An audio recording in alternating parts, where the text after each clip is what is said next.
이제 우리 하나님 말씀은 구약 다니엘서 6장 9절 10절 두 구절만 읽도록 하겠습니다. 1243페이지에 있는 다니엘서 6장 9절 10절 두 구절이니까 우리 한 목소리로 합심해서 같이 읽도록 하겠습니다. 9절부터 같이 읽습니다. 이에 다리오 왕이 조서에 왕의 도장을 찍어 금령을 내니라.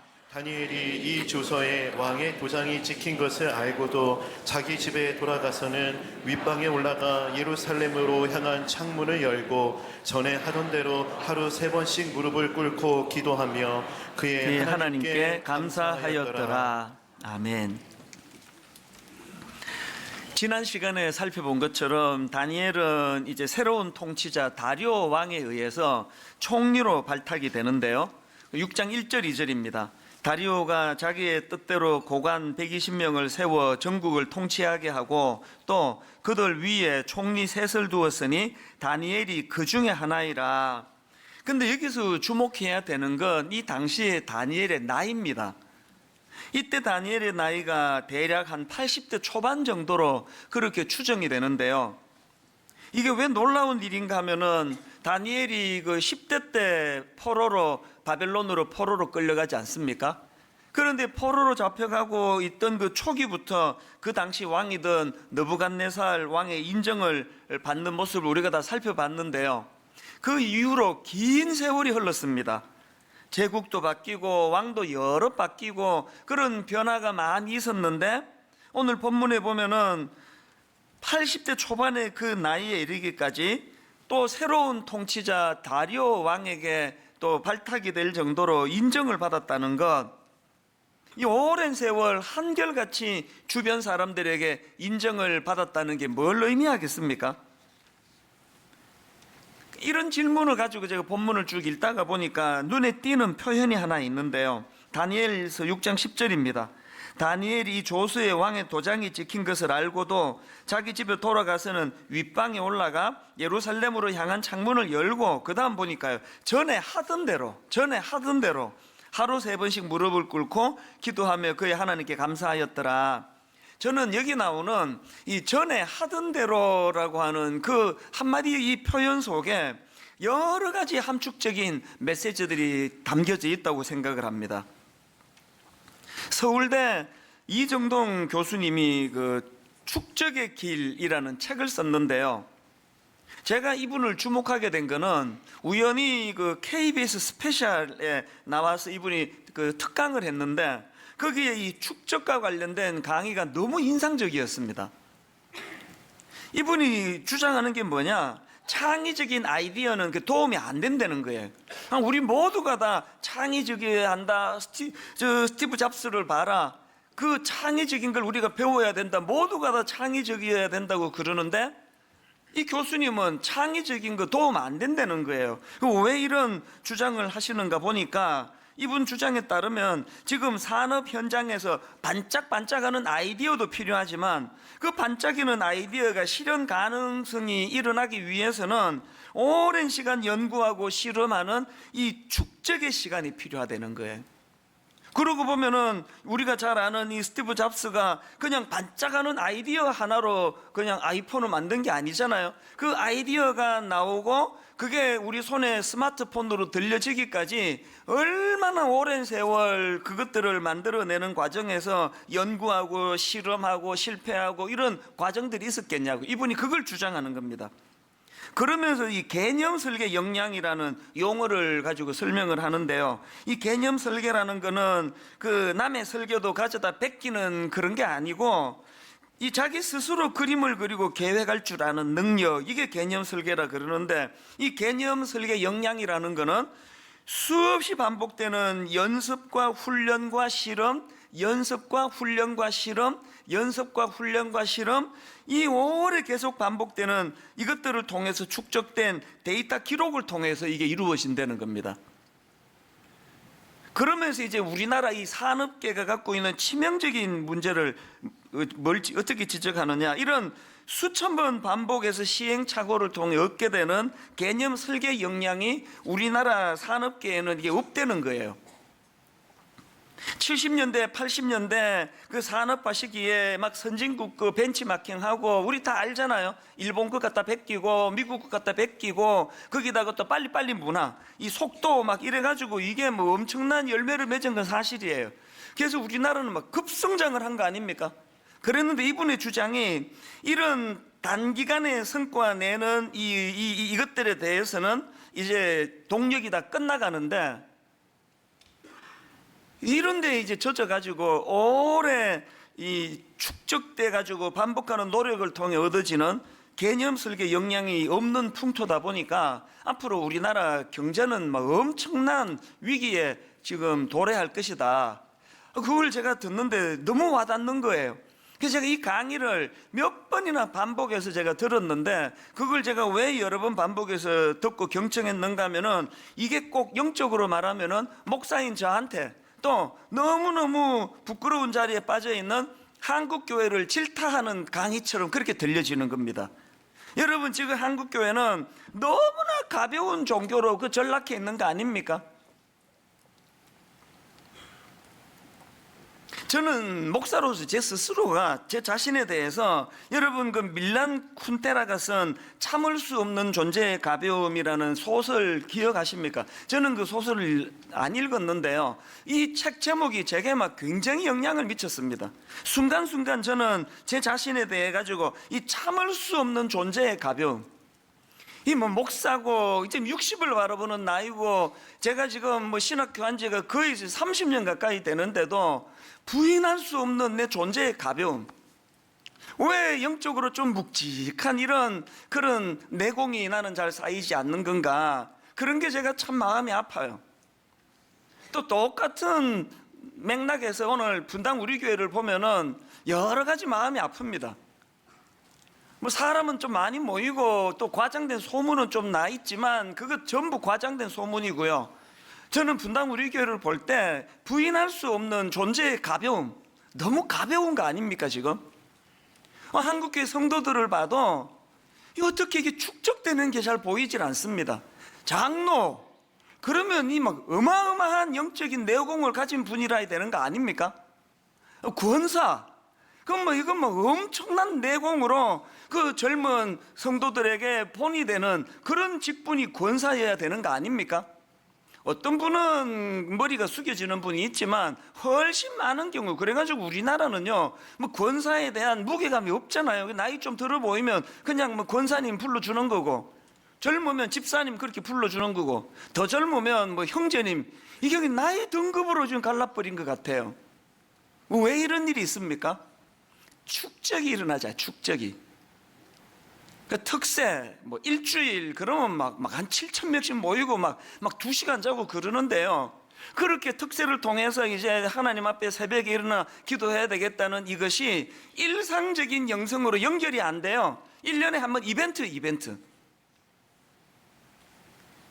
그 이런 의미에서 제 자신의 이 참을 수 없는 존재의 가벼움, 누가 뭐 다 교양 있고 점잖으니까 저보고 아이고 목사님 어떻게 이렇게 영성이 가볍습니까? 그렇게 지적하는 분은 없지만 제가 저를 알잖아요. 어떻게 이렇게 가벼워, 이렇게 가벼워. 이런 맥락에서 저는 여러분에게 심각한 질문을 던지고 싶은데요. 여러분은 지금 영적 성숙을 위하여 지금 어떤 것에 연습과 훈련과 은혜, 새로운 도전, 인격적인 기표를 가지고 도전했다가 또 실패하고 하나님 앞에 나가 다시 한번 은혜를 구하고 다시 한번 도전하고 이런 축적된 영적인 자산이 생겨나고 있습니까?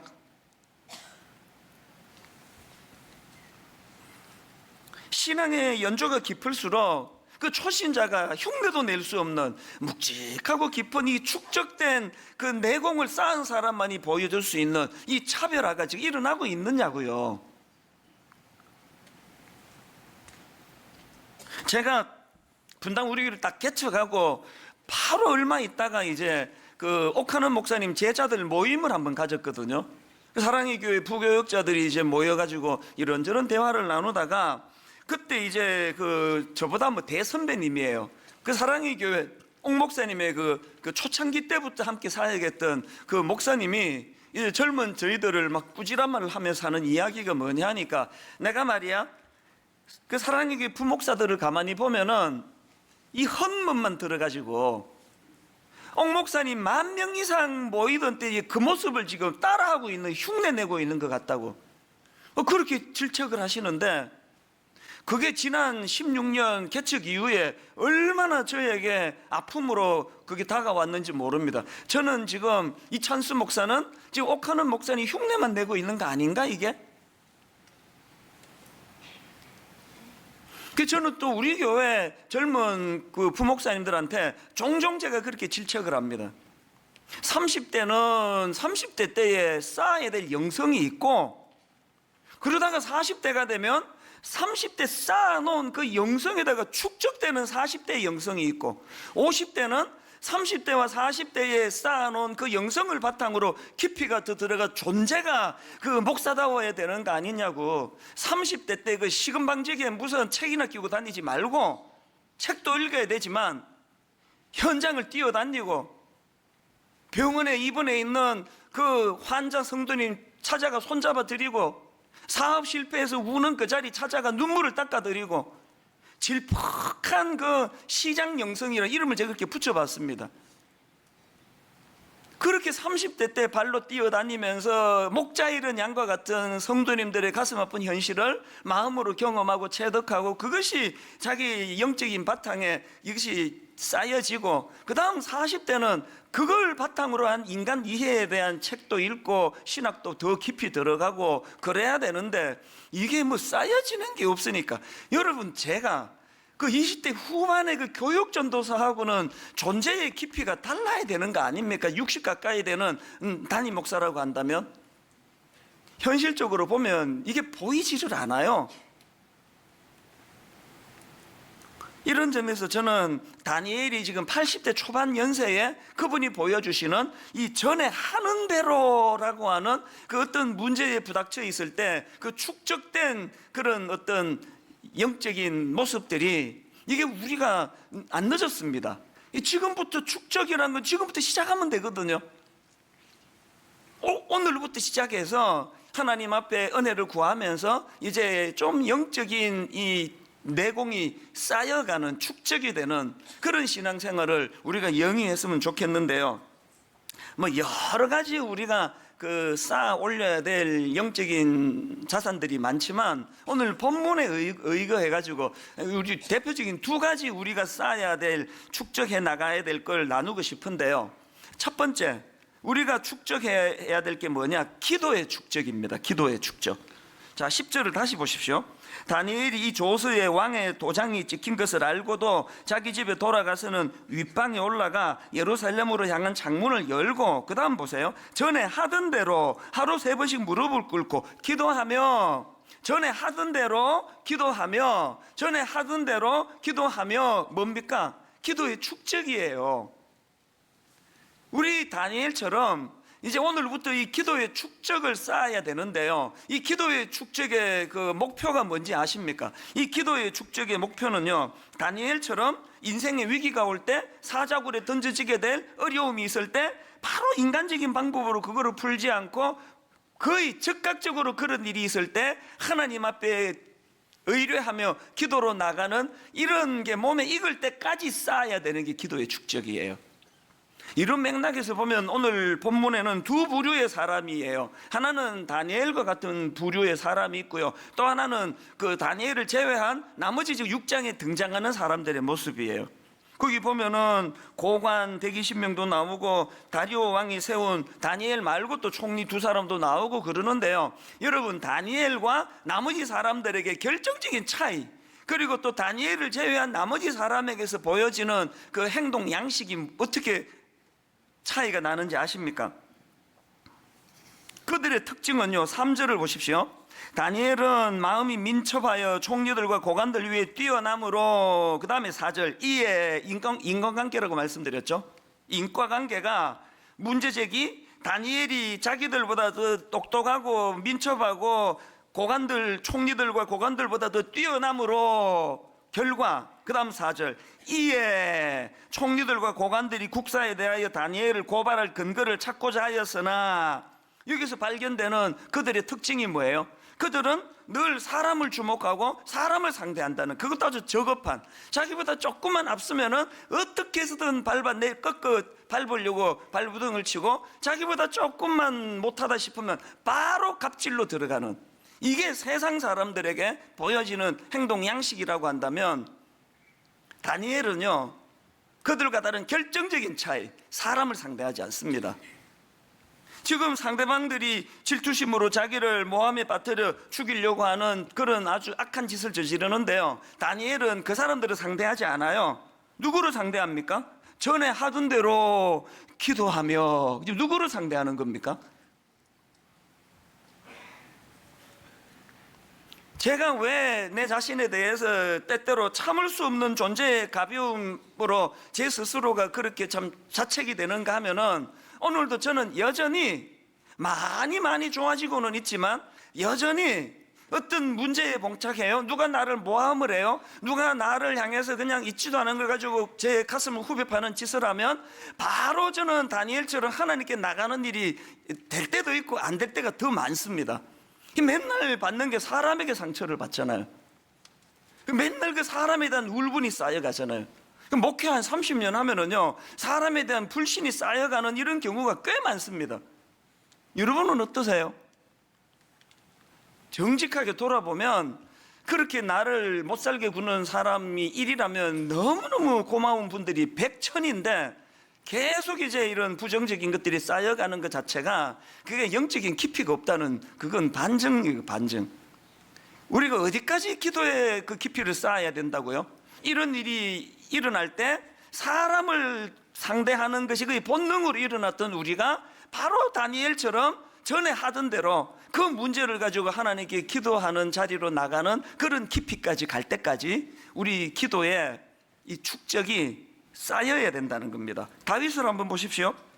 시편 55편은요, 지금 다윗이 그 적의 압제로 굉장히 힘든 상황이에요. 그런 상황에서 자 시편 55편 16절을 보십시오.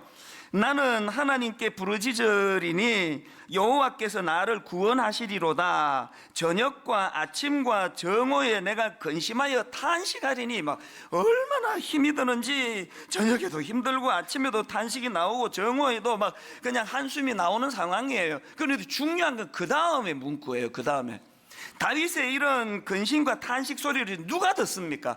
여호와께서 내 소리를 들으시리로다. 무슨 뜻입니까?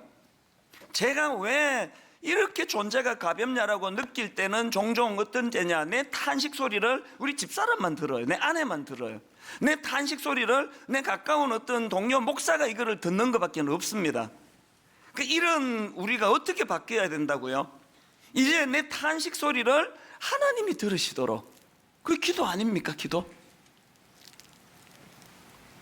디모데전서 2장 8절에서 이 바울의 권면을 한번 보십시오.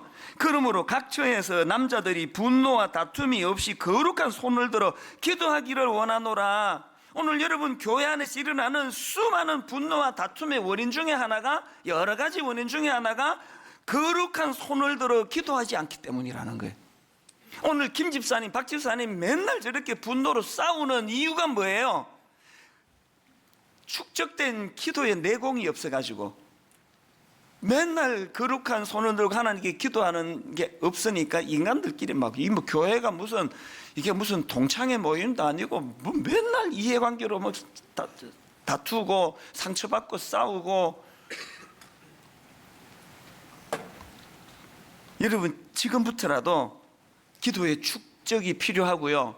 이제 또 새해가 밝고 오는 거 아닙니까?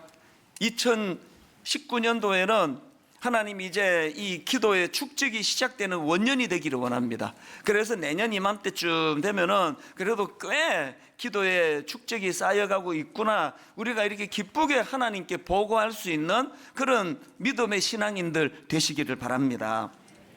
두 번째로요, 또 하나 우리가 축적해야 될 게 있습니다. 감사의 축적이에요. 자 10절 다시 보십시오. 다니엘이 조스의 왕의 도장이 찍힌 것을 알고도 자기 집에 돌아가서는 윗방에 올라가 예루살렘으로 향한 창문을 열고, 그 다음 보세요. 전에 하던 대로 하루 3번씩 무릎을 꿇고 기도하며 그의 하나님께 감사하였더라. 전에 하던 대로 그의 하나님께 감사하였더라. 여기서 보여주는 다니엘의 감사는 본능이 아니에요. 이건 축적된 감사에서 나오는 내공에서 나오는 거예요. 무슨 근거로 이런 말씀을 드립니까? 여러분, 응답받은 후에 하는 감사는 그 본능이에요. 위기를 만났는데 하나님이 위기를 모면해 주셨다. 그때 나오는 감사는 애쓰지 않아도 자동으로 나오는 거예요. 다니엘의 감사는 그런 거 아닙니다. 지금 사자굴에 던져지게 된 그 위험으로부터 벗어난 상태 아닙니다. 그런데도 불구하고 당겨서 감사하는 이 태도 속에는 그 길이 굉장히, 그 감사의 길이 많이 열렸다는 뜻이에요. 이게 무슨 말인가 하면, 우리 아들이 지금 이제 수능 시험을 보고 여유가 있기 때문에 이제 막 지난 6년간 못했던 그런 그 신앙 교육, 인격 교육을 지금 하고 있는 중이거든요. 종종 이제 대화하자 그러면서 저 혼자 일방적으로 이제 훈계를 좀 많이 하고 있는데요. 최근에도 제가 이제 무슨 얘기를 했냐면, 너 있잖아, 아빠가 그 등산을 좋아하잖아. 내가 이렇게 산을 다니다 보면 기가 막히다. 이야, 이 길을 어떻게 이렇게 절묘한 데다가 경치도 좋고 또 잘 이렇게 좋은 길을 만들어 놨는지 감탄할 때가 많아. 근데 있잖아, 이 길은 정부가 만들어 준 거 아니야. 이거 지자체가 만들어 준 거 아니고 누가 만들었는지 아니, 등산객들이 만드는 거야. 길이 좋으니까 한 명이 지나가고 두 명이 지나고 자꾸 그 길을 가다가 보면은 그런 길이 나오는 거야. 너도 마찬가지야.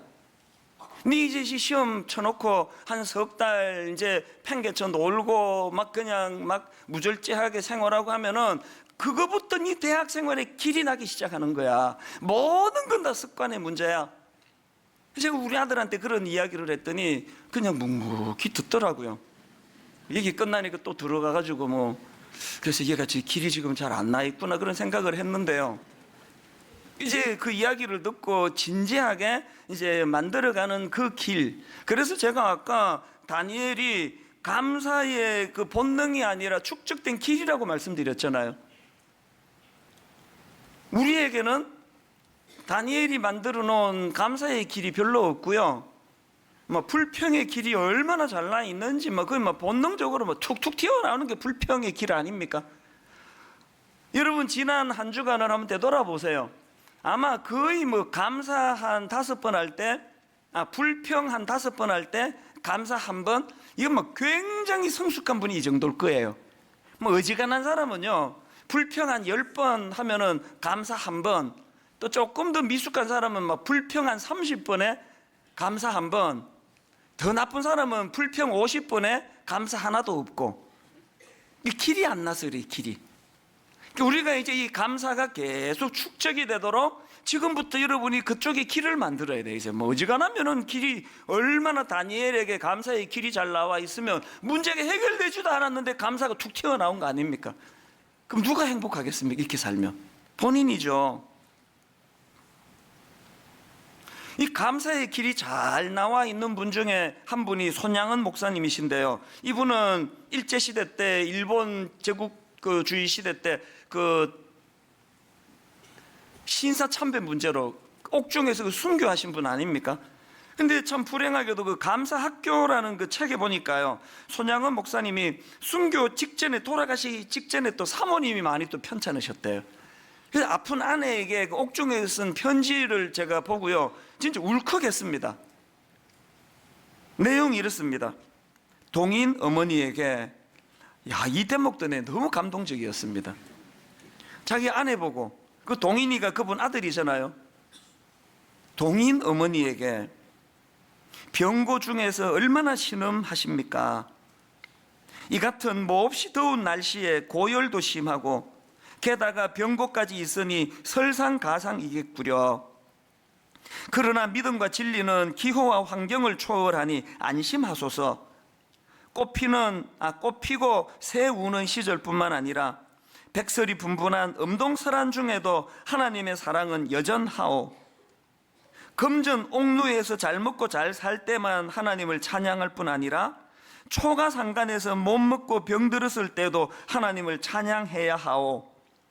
나는 솔로몬의 부귀보다도 욥의 고난이 더욱 귀하고 솔로몬의 지혜보다 욥의 인내가 더욱 아름다워 보입니다. 평안과 기쁨은 만병의 보약이 오니 모든 염려는 주께 맡기고 부디 병석을 떠나소서. 항상 기뻐하고 범사에 감사하소서. 1943년 8월 18일 제가 이 편지를 읽었는데 어느 데부터 울컥했는지 아십니까? 나는 솔로몬의 부귀보다도 욥의 고난이 더욱 귀하고 솔로몬의 지혜보다 욥의 인내가 더욱 아름다워 보입니다. 이거를요 저처럼 그냥 서재에서 이렇게 썼다면 이게 문학이에요, 문학.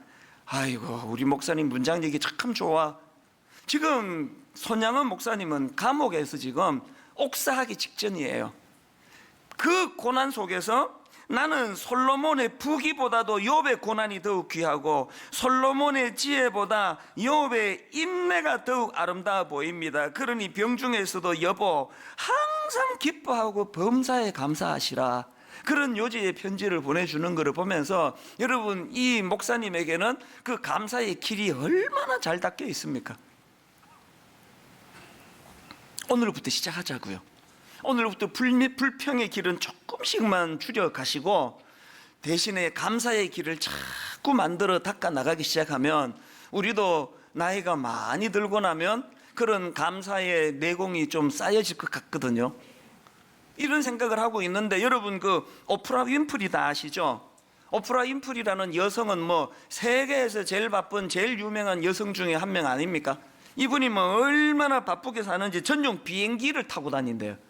전용 비행기가 있을 정도로 바쁘게 사는 이분이요, 내가 참 감동을 했는데 이분이 아무리 바빠도 절대로 하루 일과를 마무리하면서 빼놓지 않는 게 하나 있대요. 그게 뭐냐 하니까 잠자리에 들기 전에 감사 일기를 쓰는 거. 이거는 절대로 빼먹지 않는데, 그래서 한 하루 동안 일어났던 일 가운데 5가지 감사 목록을 정해가지고 그거를 적는 일을 한다는 거예요. 제가 주목하는 건요, 그렇게 성실하게 적는 것도 주목이 되지만 감사 내용이 감동적이에요. 그냥 거창한 게 아니라 일상의 소소한 감사들. 예를 들어서 한번 5가지를 제가 읽어 드릴게요. 오늘도 거뜬하게 잠자리에서 일어날 수 있어서 감사합니다. 이게 첫째고요. 둘째, 유난히 눈부시고 파란 하늘을 보게 해주셔서 감사합니다. 셋째, 점심때 맛있는 스파게티를 먹게 해주셔서 감사합니다. 넷째, 얄미운 짓을 하는 동료에게 화내지 않았던 저의 참을성에 감사합니다. 다섯째, 좋은 책을 읽었는데 그 책을 써준 작가에게 감사합니다. 지금 이게 누가 못할 사안입니까? 이 가난하다고 안 되는 게 하나라도 있습니까? 오늘 저녁에 그 스파게티 드세요. 스파게티. 누가 스파게티를 못 먹습니까? 누가 아침에 일어나가지고 유난히 파란 하늘을 참 감사합니다. 이게 누가 이게 못할 감사냐고요. 이분이요, 이 감사일기를 40년 넘게 지속해서 쓰고 있대요. 신앙과 더불어서 매일매일의 이 감사 습관이요, 그 107kg 낙담한 흑인 미혼모, 오프라 윈프리를 지금 두고 하는 얘기거든요. 이렇게 낙담한 흑인 미혼모를 세계 최고의 토크쇼 진행자로 성장시킨 원동력이 되었다. 저희 교회가 지금 감사 노트를 제작하려고 해요. 이제 내년 상반기가 되면은 이제 우리가 이 감사 노트가 만들어질 거예요. 오늘부터 이 감사를 쌓아가자고요. 감사를. 한 가지 말씀만 더 드리고 말씀을 마무리하려고 하는데요. 제가 앞에서 그 서울대 이정동 교수님의 축적의 시간이라는 강의를 소개해 드리지 않았습니까? 그 강의에요, 그 데이비드 블레인이라고 하는 마술사 이야기가 나옵니다.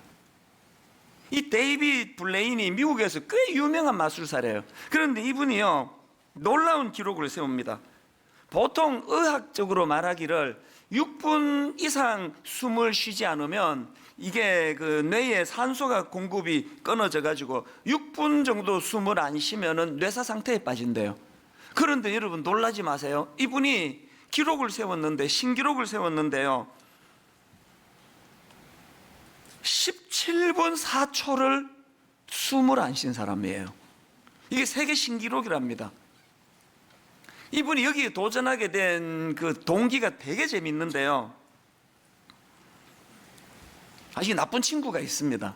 그 친구가 이제 이 뭘로 유혹을 했느냐 하면은 자기가 이제 그 숨을 오랫동안 안 쉴 수 있는 마술을 자기가 그 비결을 가르쳐 주겠다 그러면서 뭐라고 얘기하는가 하니까 그 고무호스를 풍선에 연결해 가지고 몸 안에 집어넣어 가지고 여러분 그 위 내시경 할 때 왜 막 그 안으로 그 호수를 집어넣잖아요. 그것처럼 이제 이 호수관에다가 풍선을 연결해 가지고 거기에 산소가 들어 있으니까 그렇게 하고 입을 다물고 있으면은 이제 그 안에서 이제 숨을 쉬는 일이 일어나 가지고 이제 감쪽같이 마술을 할 수 있다는 그 엉터리 말에 속아가지고 이 사람이 진짜 해요. 막 안으로 이제 호수 집어넣는 걸 영상으로 제가 봤거든요. 이거 하다가 거의 죽을 뻔했대요. 그분이 하는 말이 내 인생의 가장 바보스러운 시도였다, 그런 이야기를 해요.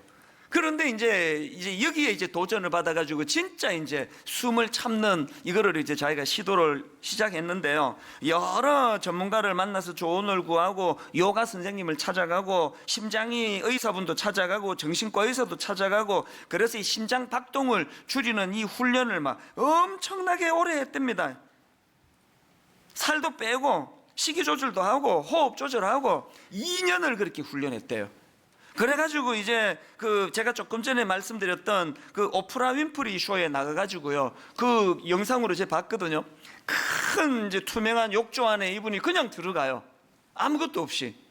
그래서 욕조 안에 들어가가지고 17분 4초 숨을 참습니다. 이 세계 신기록을 세워요. 어마어마한 대기록을 세웠는데요. 그리고는 이제 이 마술사가 미국의 유명한 테드 강의에 나와가지고 그 비밀을 밝혀요. 이게 어떻게 가능했는지를 밝히는데 그 너무 싱겁게 얘기합니다. 뭐라고 말하느냐? 비밀은 1초씩 숨을 참아가는 그거를 늘려갔다는 거예요. 그러면서 2년 동안 자기가 반복했던 것들이 뭐냐? 그러면서 이제 설명하기를 트레이닝, 프랙티스, 익스퍼리멘테이션. 아까 그 교수님 그 우리나라 산업에 문제가 있다고 했던 빠진 세 가지가 이거 아닙니까? 연습, 훈련, 실험, 연습, 훈련, 실험. 이거를 2년 동안 반복을 해서 1초씩 시간을 늘려갔는데 이분이 그 과정이 얼마나 힘들었는지 그 테드 강의 영상을 제가 보니까요, 이분이 트레이닝, 프랙티스, 그러더니 이렇게 울먹이는 거예요. 그 과정이 너무 힘들어. 세계적인 마술사가 그 강연을 하다가 울먹울먹하는 그 모습을 보면서 제 마음에서 무슨 생각이 들었는지 아십니까? 여러분, 영적인 신앙생활은 눈속임으로 되는 거 아닙니다. 여기다 뭐 집어넣고 가짜로 숨쉬는 이걸로는 성장이 없습니다. 성경에요, 죽음을 보지 않고 하나님이 데려가신 두 인물이 있지 않습니까? 엘리야와 에녹이 그 인물인데요. 엘리야에 대해서는 그가 얼마나 위대한 일을 했는지 뭐 열왕기 상하에서 뭐 얼마나 그 위대한 일들이 상세하게 기록이 됩니까? 그런데 놀랍게도 에녹에 대해서는 기록이 없습니다. 하나도 없습니다. 에녹에 대한 기록 한 몇 줄이 있는데요, 그게 진짜 의외예요. 창세기 5장 21절부터 23절이 그겁니다. 보십시오. 에녹은 65세에 무두셀라를 낳았고, 이게 지금 낳고가 나왔죠. 무두셀라를 낳았고, 무두셀라를 낳은 후 300년을 하나님과 동행하며 자녀들을 낳았으며, 맨 마지막에 그는 365세를 살았더라. 이분은요, 애 낳은 것 밖에는 기록이 없습니다. 한 게 없어요. 그런데 여러분이 22절 다시 한번 보시겠습니까? 무두셀라를 낳은 후 300년을 한 문장 들어가 있습니다. 하나님과 동행하며 자녀를 낳았으며. 일상생활 속에서 그는 하나님과 동행하며, 이 짧은 한마디가요, 엘리야가 막 어마어마하게 큰 일을 행했던 그 모든 것 이상으로 이게 압축된 설명이에요. 이게 여러분 다 아시지만 저는 엘리야과 아니에요. 전 죽었다 깨어나도 엘리야와 같은 영웅의 위치는 아닙니다. 엘리야가 했던 놀라운 기적적인 일 전 못합니다. 여기 엘리야과가 뭐 몇 대겠습니까? 다 자기가 엘리야라고 생각하겠지만 사실 다 에녹 아닙니까? 다 우리 엘리야처럼 그렇게 막 엄청난 업적을 남겨가지고 하나님 눈에 드는 일 쉽지 않습니다. 우리 못합니다. 그러나 여러분, 우리 마음만 먹으면 에녹과 같이 그저 일상생활 가운데 소소한 일상에 하나님을 의지하고 그분보다 앞서지 않고 그분의 뜻을 구하고 그분과 함께 동행하며 이런 것들이 축적이 되면은 하나님이 에녹을 너무너무 이뻐, 너무 사랑스러워 그에게 놀라운 은혜를 베풀어 주신 것처럼, 여러분 이 축적의 시간이라는 표현을 썼다고 오해하시면 안 됩니다. 내가 노력하는 거 아니에요. 내가 몸부림쳐서 얻어내는 거 아니에요. 에녹처럼 하나님과 동행하며 오늘부터 시작하자고요. 그래서 너무 부끄럽게 한국 기독교는 너무 얕아, 한국 교회 목사들은 스님이나 신부들보다 너무 얕아, 가볍게 짝이 없어, 이런 소리를 듣는 오늘 우리 현실에서 오늘부터 시작하죠. 오늘부터 조금씩 영적으로 주님과 동행하며 축적이 이루어져 감으로 말미암아 이제 내년 이맘때쯤 돼서는 조금 더 축적이 있고 후내년 이맘때 돼서는 또 조금 더 축적이 있는 그런 주님의 자녀로 영적으로 성장해 나가시는 그런 믿음의 자녀들 되시기를 주님 이름으로 축복합니다. 말씀을 기억하시면서 우리 찬양이요, 가사가 참 아름답습니다. 감사해. 언제 감사하느냐? 시험이 닥쳐올 때에. 또 그 다음에 보니까 또 감사해. 언제 감사하느냐? 고통이 찾아올 때. 이게 어떻게 가능합니까? 보니까 시험이 닥쳐올 때 주께서 인도하시니 두려움 없네. 고통이 찾아올 때 주께서 지켜주시니 승리하리라. 굉장히 영적인 축적이 많이 이루어진 분이 할 수 있는 찬양이에요. 우리 찬양을 부르면서 여러분 소원하십시오.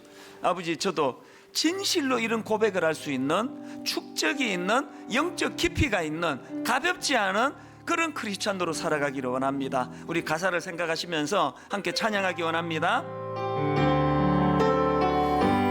감사해.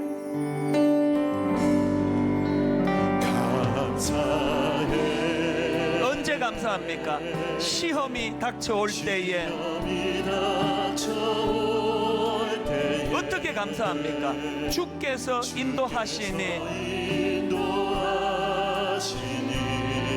두려움 없네. 또 감사해.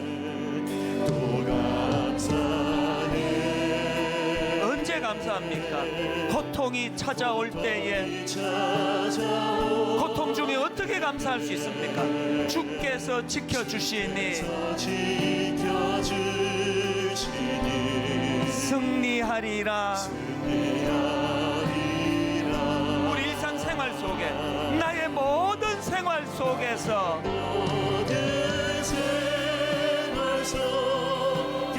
주님이 함께 하시니 주님의 성령 나를 인도하시리.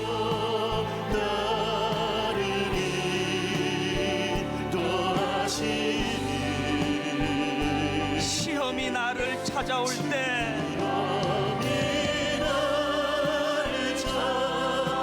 주님 지켜주시니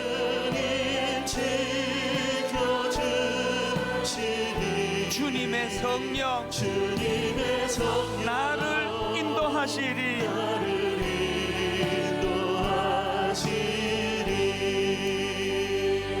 여러분, 제가 강조하고 또 강조하지만 여러분, 우리 좀 생각하는 크리스찬이 돼야 돼요. 막 그냥 감정을 막 자극하고 막 붕 뜨고 이렇게 하는 이런 것들이 때로는 필요하지만 그게 일상이 되면은 그게 아주 저질이 돼요.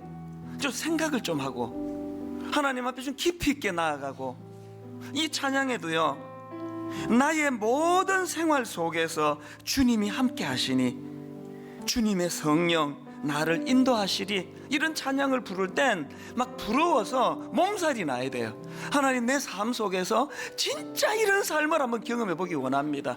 저는 목사잖아요. 우리 이제 새 아이가 다 이제 20대가 다 됐는데 얘들이 다 그래도 예의가 발라가지고 내색을 안 하지 저를 꿰뚫어 보고 있을 거 아닙니까? 우리 애들이 어떻게 속으로 나를 평가할지가 그게 저의 가벼움이고 무거움이에요. 애들이 만약에 저를 보면서 하여튼 우리 아빠는 말장난 잘하는 사람이야, 말만 잘한다고, 입만 살아있는 목사라고, 우리 아빠는 참 보기 안쓰러워, 우리 아이들이 저를 이렇게 평가한다면 이건 살고 싶지 않을 것 같아요. 여러분, 여러분의 아들이, 여러분의 딸이 여러분을 어떤 크리스찬으로 평가하실 것 같으세요?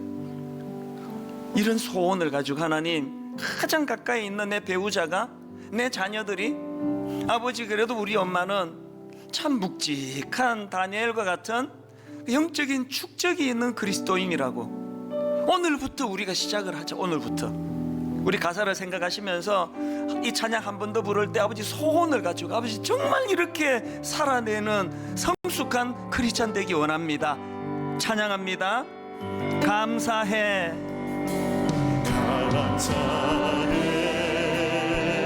어느 순간입니까? 시험이 닥쳐올 때에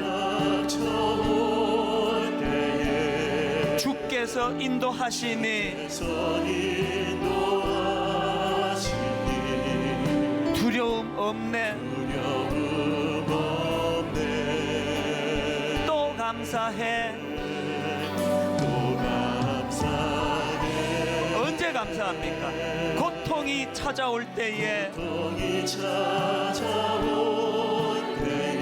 주께서 지켜주시니 확신 승리하리라.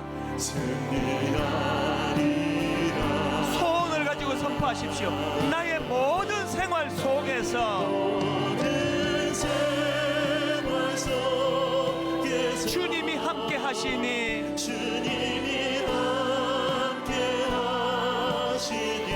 주님의 성령 나를 인도하시리.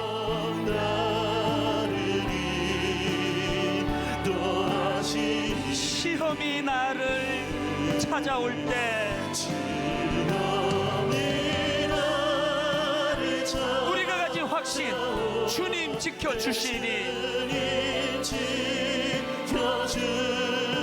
주님의 성령 나를 인도하시리. 우리 다시 한번 의지를 가지고 선포합니다. 나의 모든 생활 속에서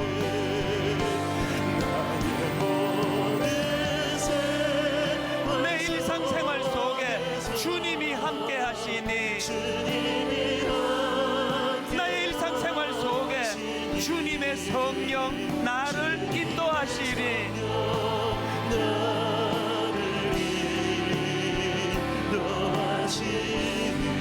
그렇기 때문에 시험이 나를 찾아올 때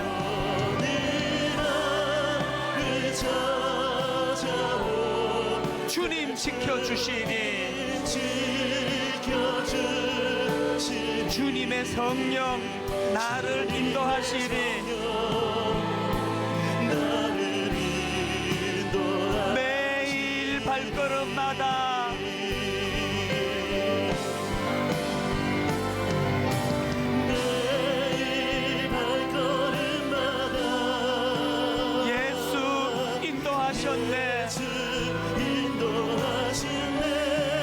나의 무거운 죄짐을 모두 벗고 하는 말,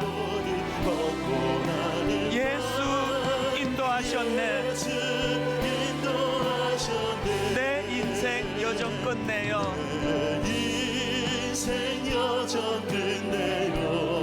강 건너 언덕 이를 때 하늘문 향해 말하리.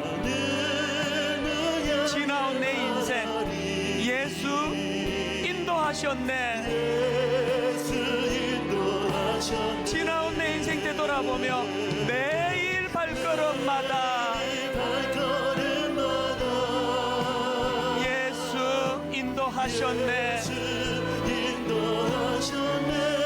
나의 무거운 죄짐을 모두 벗고 하는 말, 예수 인도하셨네. 우리 다 자리에서 일어나셔서 이 가시 바뀔 인생은 다시 바뀔 인생을 허덕이면서 갈 때에 허덕이면서 갈 때에 시험과 환난 많으나 그러나 내 인생 예수 인도하셨네. 예수 인도하셨네. 여러분 지난 삶을 되돌아보십시오. 매일 발걸음마다 예수 인도하셨네. 나의 무거운 죄짐을 모두 벗고 하는 마 예수 인도하셨네. 두 가지 기도하시면 좋겠습니다. 하나님, 가볍디 가벼운 우리의 신앙, 세상 사람들조차도 이 교회는 왜 이렇게 가벼운 거냐고 그렇게 조롱당하는 현실에 하나님, 내 신앙의 연조만큼의 깊은 영적인 내공을 허락해 주시기 원합니다. 저는 그게 쌓인 게 별로 없습니다. 오늘부터 시작하기를 원합니다. 두 번째 기도 제목이 있다면, 아버지, 내 힘으로 만들어내는 영적인 깊이가 아니라 예수 인도하셨네. 매일 발걸음마다 이 가시밭길 인생을 허덕이면서 갈 때 시험과 환난 많았지만 예수 인도하셨네. 아버지, 두 가지를 놓고 2018년도 잘 정리하고 새해를 향하여 달려가기를 원합니다. 꿈꾸며 같이 통성으로 같이 기도하시겠습니다. 살아계신 하나님 아버지, 매일 발걸음마다 내 인생 발걸음 주님 인도하셨습니다. 예수님 인도해 주셨습니다.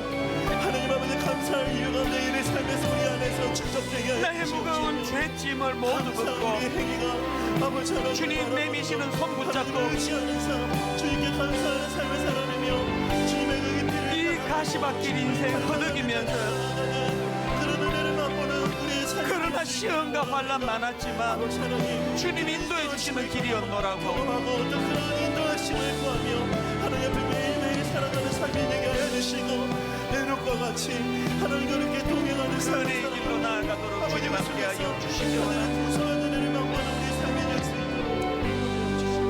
하나님 아버지, 설교자인 저부터 시작해서 우리의 가벼움을 불쌍히 여겨 주시기 원합니다. 십자가로 변화된 주님의 자녀답게 좀 묵직한 존재감과 특별히 말을 많이 하지 않아도 세상 사람들이 저 사람은 참 크리스찬으로의 무게감이 느껴진다고, 이런 것들이 잘 보이지 않는 부끄러운 저희들의 모습입니다. 아버지, 오늘서부터라도 다니엘처럼 에녹처럼 주님과 동행하며 주님을 의지하며 깊은 영적인 깊이가 쌓여갈 수 있도록 은혜 내려 주시옵소서.